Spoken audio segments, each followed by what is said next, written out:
Comment changer ses croyances par rapport à l'argent? Suivez les étapes suivantes. 1. Identifiez vos paradigmes par rapport à l'argent. La plupart de vos croyances par rapport à l'argent viennent d'un endroit, votre famille.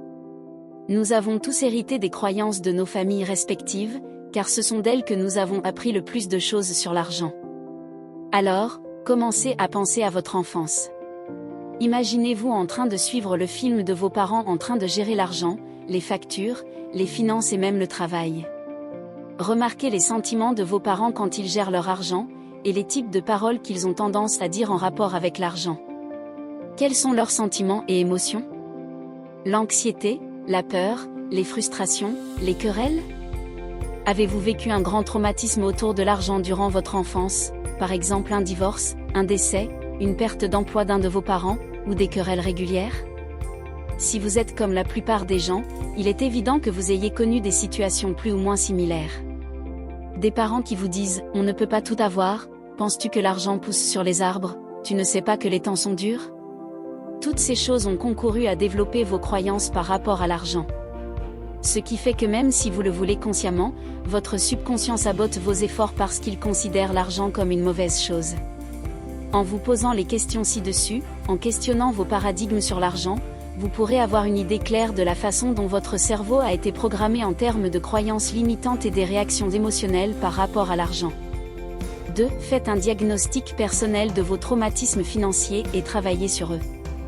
Les traumatismes financiers, les problèmes délicats que nous rencontrons avec l'argent concourent également à créer des croyances limitantes en nous. Le traumatisme financier est souvent lié à nos dettes ou nos problèmes d'économie. Si nous avons aujourd'hui des dettes ou des problèmes d'économie, alors on aura comme l'impression qu'un nuage d'orage sombre plane au-dessus de nos finances. Regardez vos finances et voyez s'il y a quelque chose qui s'est passé dans le passé par rapport auquel vous pouvez dire « Si cela n'était pas arrivé, j'aurais actuellement de meilleures finances ». Si oui, alors il y a de fortes chances que vous entreteniez des émotions lourdes autour de l'argent, tristesse, peur, culpabilité, perte de confiance.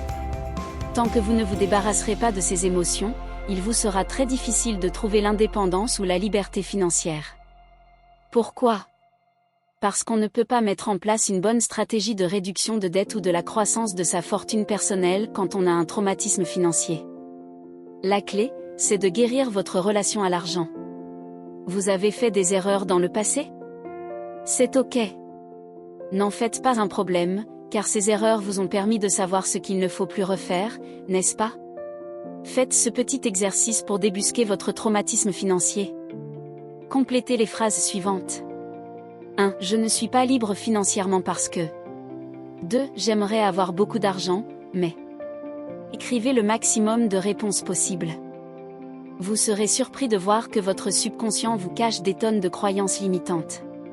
Maintenant que vous avez bien déterminé vos croyances limitantes et émotions négatives par rapport à l'argent, il ne vous reste plus qu'à les éliminer de votre subconscient et développer de nouvelles croyances. Comment? Suivez les étapes suivantes. 3 étapes pour éliminer vos croyances limitantes et développer de croyances positives.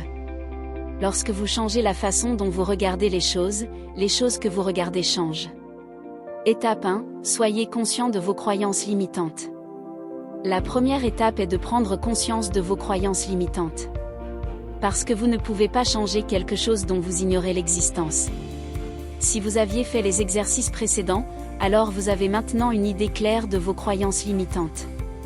Ce qu'il vous reste à faire, c'est d'en prendre conscience chaque fois que l'une d'entre elles surgit.